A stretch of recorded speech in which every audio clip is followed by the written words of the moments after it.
Alright. No intro this time. No intro.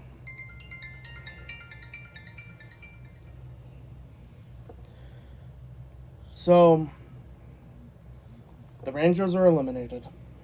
They were eliminated last night. The Canucks are eliminated. And I want to talk about them.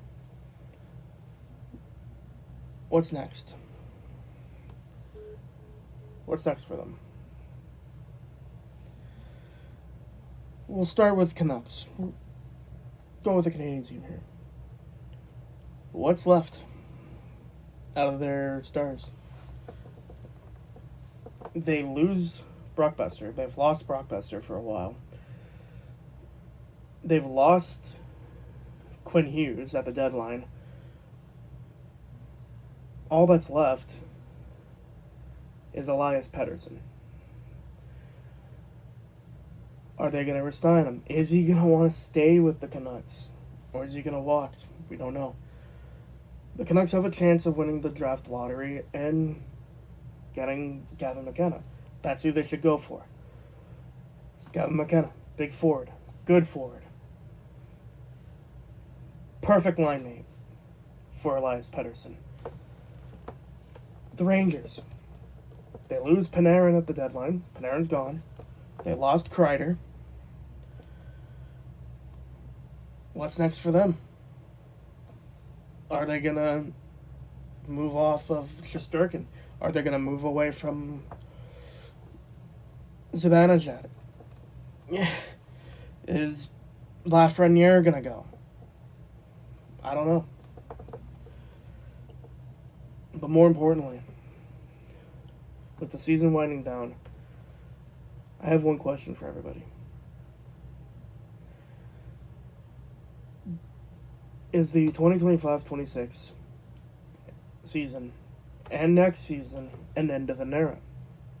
Me personally, I think so. I think it is an end of an era. Why do I say that? All the players that we've grown up watching from the late 2000s to the 2010s and even now are slowly retiring. End of this season, Andrei Kopitar retires. Chara, gone. Carey Price can no longer play. Shea Weber retired. Joe Thornton. Patrick Marleau. Patrice Bergeron. David Krejci. All those players are gone. What's left for Ovechkin? This is his 20th season, by the way. He started in 2005, 2006. This is his 20th season. Same as Sidney Crosby, who also started at the same time. His 20th. How much does he have left? We're winding it down. How much more does Brad Marchand have left? Brett Burns, how much does he have left? Corey Perry. Brendan Gallagher. Gabriel Landeskog, who I thought was going to retire. Jonathan Taves, he's another one. How much do those players have left? This might be Ovi's final season. Either this year or next year. I don't know. I'm not looking forward to it. Because, again, I grew up watching Alexander Ovechkin. I grew up watching guys like Saku Koivu, Martin Brodeur, Jaromir Jagr. When he was on Washington, not on Pittsburgh, so not when he first started. Peter Forsberg, Joe Sakic, Patrick Waugh in the 2000s. How much does he have left? He's done it all. Okay? He has done it all. Ovi has nothing left to prove. He is the all-time goal scoring leader. He just scored his 1,000th combined goal. Over 1,000 goals. He's won a Stanley Cup. He's won the Conn Smythe. He's won the Calder. He's won every single trophy for a player besides Norris and Vezina. Multi-time All-Star. But is this the season where he calls it a career? No one knows. We know Anze Kopitar is retiring this year. At the end of this year, he's going on his retirement tour. Fleury retired a few years ago, actually. Zdeno Chara a few years ago. Bergeron 2 years ago, along with David Krejci. Carey Price, he might as well retire. He cannot play anymore. In the biggest what-if scenario. And I know Leaf fans say, what if Anthony Stolarz was never injured? Never got injured in Game 2. That series would have been different. I don't think so. There's only one what-if scenario that could have been different. If Carey Price never got injured in 2014. What if? If he never got injured, Montreal would have taken on LA, and I'm pretty sure the Habs would have won the Cup. Would put up a better fight than the Rangers did. But we'll never know. But at the same time, because the years that followed, Montreal was bad. If Price was never injured, we would have never gotten Nick Suzuki. We would have never gotten Cole Caulfield or even Uri Slafkovsky. So, yeah, what if scenario, but it was a blessing in disguise.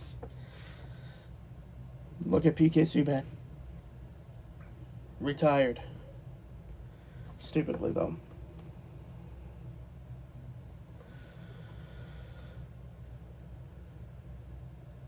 Shea Weber.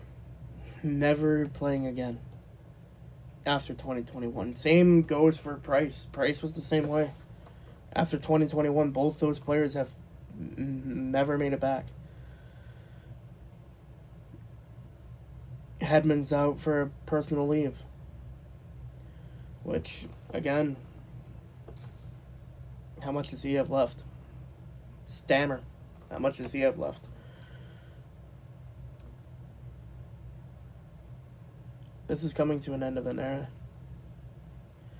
Bettman. As much as I don't like Gary Bettman, he's done a lot of good for the league. As much as he's... the whole conspiracy with him hating Canadian teams and that he's the reason why Canadian teams haven't won the Stanley Cup.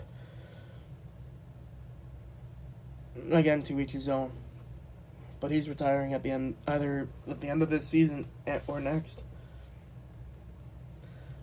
So it's not just an end of an era for Gary Bettman as commissioner.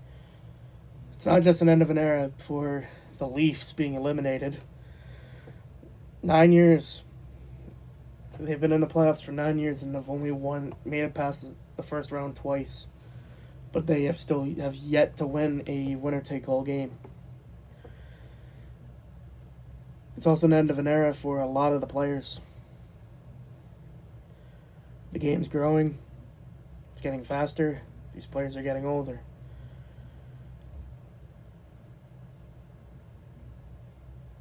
Honestly, it's going to suck to see players like Crosby, players like Ovechkin, Malkin, Letang, Stamkos, Gallagher, etc., all retire. And maybe I might do another video. I might do a top 10 of moments from those players. From like players from the late 2000s to the 2010s. We all know what number one's going to be.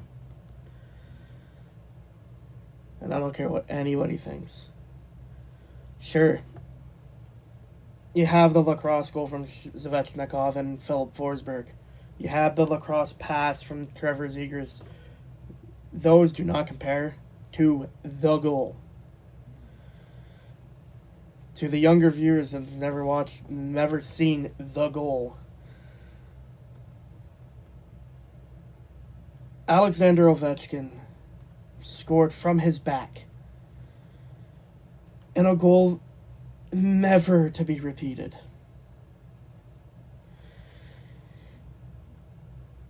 It stunned Wayne Gretzky, who was the coach of the Phoenix Coyotes back then, and it also put a young Austin Matthews in awe. He was there at the game. If anyone's seen the trailer to NHL 21, he was at that game. A little young kid, Austin Matthews.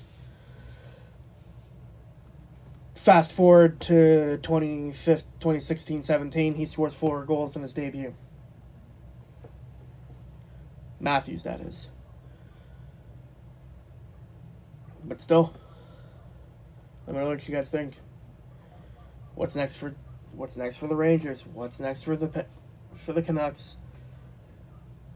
And are we going into an end of an era? This is Colin from Talking Puck. Signing out. Have a good one. It's almost playoff time.